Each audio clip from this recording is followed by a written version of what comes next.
Hello, Pig Trudy, with your muddy, dirty snout. How you doing today, little piggy?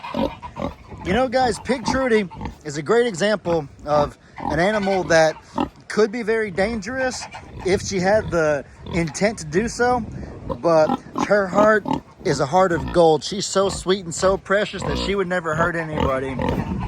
It kind of goes to show, maybe I've never really clarified this in a video before, but I'm not scared of all big animals. I know it seems like Ellie's afraid of the bigs and stuff like that. I'm just hesitant and cautious around the animals that I feel like I can't trust, or the ones that are unpredictable. You know what I mean? I think Pig Trudy is a perfect example of what I'm saying, because Pig Trudy could be very capable of causing some serious damage if she wanted to, or if she was unpredictable. But the reality of the matter is, I trust Trudy. I can get right here next to her. I can pet her and love on her because I trust her. She's very predictable. She's a firecracker, don't get me wrong. She's a big bundle of energy, and she can get excited during feed time, but her heart is so sweet that, and she's careful enough to where I just trust she wouldn't hurt anybody. You know what I mean? I was talking to Meg about that one time, and she was saying that I should probably clarify it on a video, that it's the unpredictability that I'm a little more cautious around rather than just the sheer size of certain animals. You know what I mean? Hi, Ringo. See, Ringo, he's so little, but he packs a big punch when he wants to. Ringo's kind of unpredictable sometimes. Isn't that right, buddy? See, Trudy is very predictable. She wants love for about 1 or 2 minutes, and she wants to lay down and go to sleep till it's feed time. Oh, Tilly. Not to toot my own horn or anything, but for those of y'all that don't remember, I was actually the one who rescued Tilly. I can't take all the credit because my dad got me in contact with the female, or the people who had Tilly in the first place, but I was the one who made the drive to get Tilly, and I was the one who transported her back here and stuff like that. So I give myself 50-50 credit for this rescue. Not that it matters though. But it's special though, because my dad and Jamie do the majority of the rescues, so it's cool to have a few that I know that I played a part in. Tilly, Skippy, who else? Probably been a few others maybe, but hopefully many more to come. You go, sweet girl.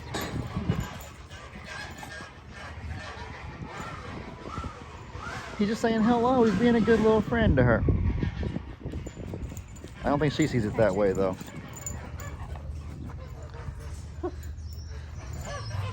Being a little punk. Ooh, look at those dogs jump. Look at those jumps, you guys. Wow.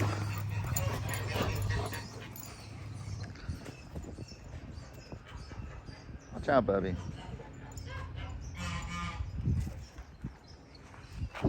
Trixie, are they so crazy? You're usually the crazy one, not them.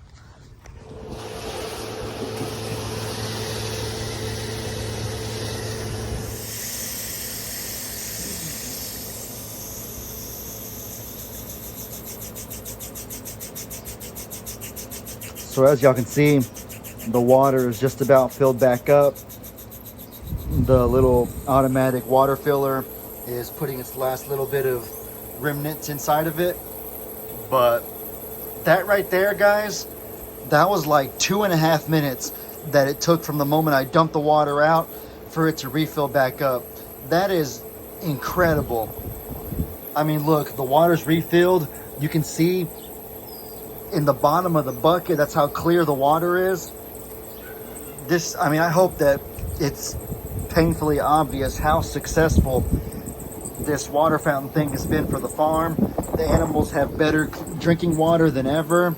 It's easier for us to, you know, maintain it. In the old days, we had to scrub it with bleach every so often and refill it multiple times a day.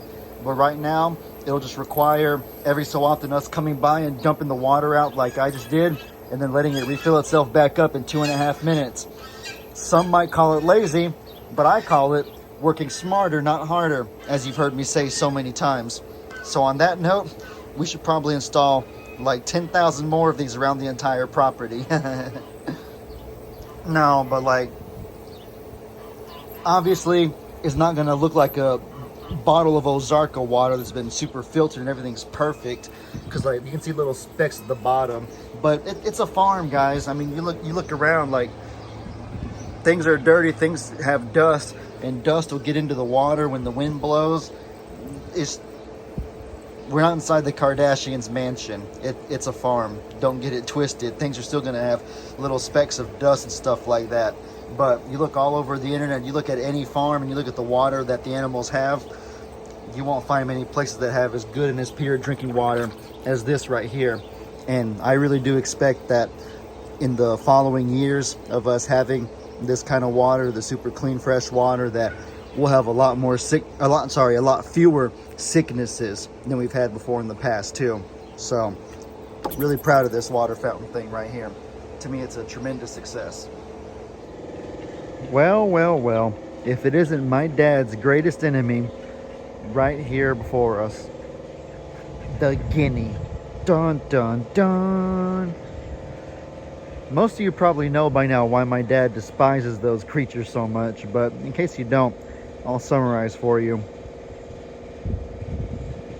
Those guineas, first of all, they make a super loud, obnoxious noise that can even make the most mentally sane person uneasy. When you hear them making their little noises, you won't miss it. You can barely hear yourself talk, according to Pawpaw. They get so loud. Thankfully, they're not being too loud right now, but sometimes they get really obnoxious and it's really annoying. They burrow themselves. They like dig holes in the ground.